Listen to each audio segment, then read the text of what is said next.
નમસ્કાર વિદ્યાર્થી મિત્રો, વિષય હિન્દી ધોરણ 7. આપણે આગળ છઠ્ઠું પાઠ માલવજી ફોજદાર વિશે જોતા હતા. એમાં પહેલા દ્રશ્યની અંદર આપણે જોઈ ગયા તેમ કે શિવાજીના કક્ષની અંદર માલવજી એની હત્યા કરવા માટે આવે છે. બરાબર, એક છોકરો છે જે એક સૈનિકનો પુત્ર છે, જે એના દરબારમાં જ કામ કરતો હતો. બરાબર, તો ત્યાં તાનાજી એમને રોકે છે અને તેની સાથે વાતચીત આ પહેલા દ્રશ્યની અંદર આપણે જોઈ ગયા. મૃત્યુદંડની વાત શિવાજી તાનાજીને કહે છે, માલવજીને કહે છે, અને એ છોકરો કહે છે કે મૃત્યુ પહેલાં જે મારી ઈચ્છા છે કે મારી માને મારે મરવું છે. ત્યારે શિવાજી કહે છે, એની કસોટી લે છે કે ખરેખર પુત્ર ખરેખર પોતાના માતા પ્રત્યેનો પ્રેમ દર્શાવે છે, દેશભક્તિ જેવા એના ગુણો છે, ગર્વ કરે છે એવું કામ એનામાં છે. તો આપણે આજે બીજું દ્રશ્ય જે છે એ આપણે જોઈએ. શિવાજી કે દુર્ગ કા કમરા दोपहर का समय. તો જોઈએ બીજો દ્રશ્યની અંદર કે શિવાજીનો દુર્ગ એટલે કિલ્લો, બરાબર, મહેલ એની વાત કરે છે. અને ત્યાં કમરા એટલે એ પણ રૂમ છે એનો, અને સમય છે दोपहर का એટલે બપોરનો છે. ચલો જોઈએ. तानाजी की ओर मुंह फेर कर तानाजी न जाने क्यों मेरे हृदय में उस बालक के प्रति अगाध प्रेम उमड़ रहा है.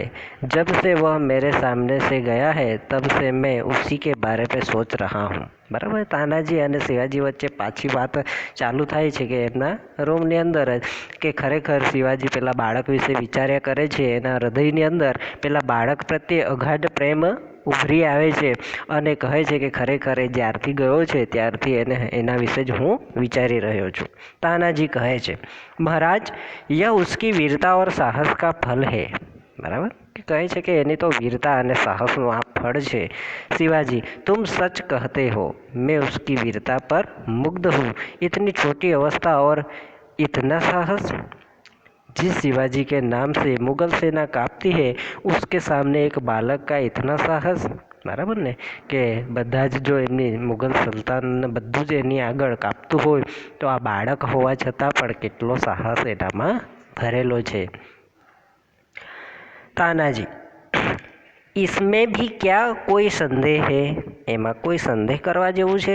प्रवेश कर महाराज एक बालक आपसे मिलना चाहता है. એટલે વચ્ચે એટલામાં જ વાતચીત ચાલે છે, એટલામાં દરબાર આવે છે અને કહે છે કે એક બાળક તમને મળવા માંગે છે. શિવાજી ઉસે બુલા લાઓ. દરબાર કે સાથ માલવજી કા પ્રવેશ. અને ત્યાં જ પેલો બાળક છે જે માલવજી છે એ પ્રવેશ કરે છે દરબારની સાથે.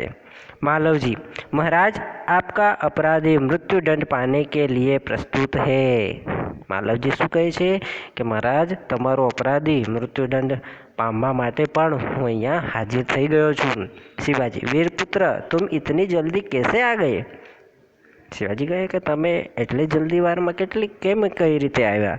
તો માલવજી કહે છે, મહારાજ आपसे विदा होकर मैं घर पहुंचा. माता बड़ी देर से मेरी प्रतीक्षा कर रही थी. देखते ही उसने मुझे छाती से लगा लिया. उस समय मैंने सोचा कि मैं उससे सारा भेद कह दूं, परंतु मेरी हिम्मत न पड़ी.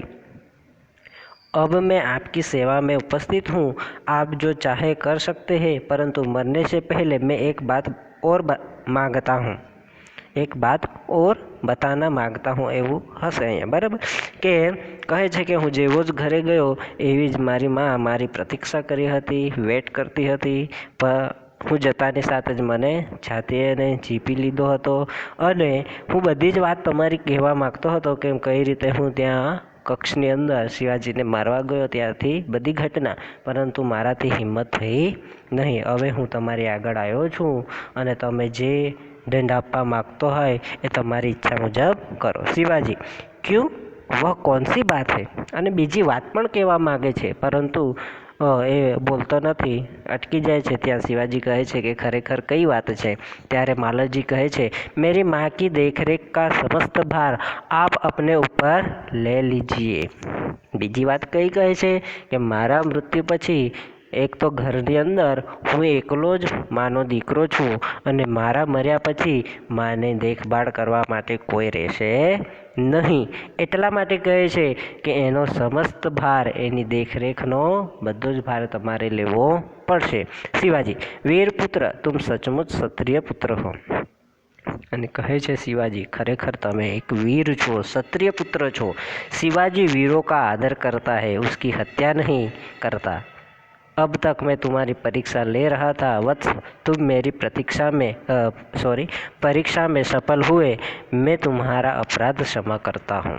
बराबर કે કહે છે કે હું તારી અત્યાર સુધી પરીક્ષા રહી રહ્યો હતો અને એની અંદર તું પાસ પણ થયો છે અને હું तारा अपराध ने हूँ क्षमा करूँ छूँ. मालवजी: शिवाजी के पैरों में गिरकर आप धन्य हैं. मालवजी पगे पड़े छे અને કહે છે કે ખરેખર આપ ધન્ય છો. शिवाजी मालवजी को छाती से लगाकर: वीरपुत्र, जिस प्रकार तुम अपनी माता के दुख से दुखी होकर व्याकुल हो रहे हो, उसी प्रकार मैं भी दुखी हूँ. रात दिन मैं इसी चिंता में लग रहता हूँ कि इस प्रकार भारत माता का दुख दूर करूँ. मालव जी कहते हैं, महाराज यह शरीर आपका है, आपके जीवन दान दिया है. मैं प्रतिज्ञा करता हूँ कि जब तक इस शरीर में जान है, मैं कभी मातृभूमि की सेवा से पीछे न हटूंगा. शिवाजी: वीरपुत्र, मैं तुमसे यही आशा करता हूँ. बराबर ने એને પોતાના રાજ્યની અંદર સેવા કરવા માટે એના જે પિતા હોય છે સૈનિકની અંદર એની સ્થાન લઈ લે છે અને કહે છે કે હું ભારત માતાની સેવા એ રીતે જ કરીશ જે રીતે હું મારી માતાની સેવા કરતો હતો. બરાબર ને? તો અહીંયા આપણું આ ચેપ્ટર અહીંયા પૂરું થાય છે. તમારે બધાએ સ્વાધ્યાય અને અભ્યાસ બંને લખવાનો રહેશે. ઓકે, ધન્યવાદ.